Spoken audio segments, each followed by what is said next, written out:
काय नाही करायला पाहिजे. आणि त्यासोबत युनिक अकॅडमीचे प्रवीण चव्हाण सर म्हणून आहेत पुण्याच्या. सो सरांच्याकडे गेलो. म्हणजे कसं असते आपल्या गावाकडच्या मुलांना गेले की म्हणजे ऍक्च्युली काय असते माहिती नसते ना. इंटरव्ह्यू द्यायचा ठीक आहे, हाऊस असते, खूप मजा असते, पण मग देतो तर देतो, प्रिपरेशन करून द्यायला पाहिजे.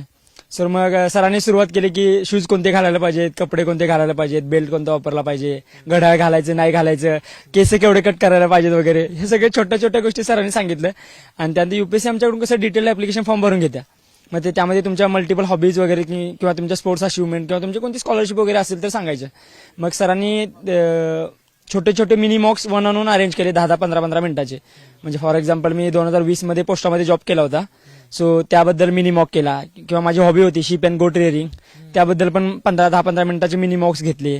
त्यानंतर माझं बोटक्लबमध्ये असायचं, मी कॉलेज ऑफ इंजिनिअरिंग पुणेमधून ग्रॅज्युएशन केलं. सो बोटक्लबमध्ये मी माझी अचिव्हमेंट होती, मी झोनल प्लेअर होतो कायाकिंगचा.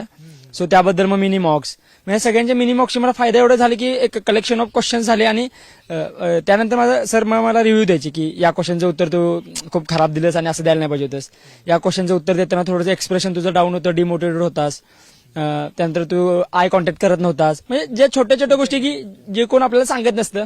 सो इंटरव्ह्यूचं बाळकडून मला वाटतं की प्रवीण चव्हाण सरांनी चांगल्या प्रकारे दिलं.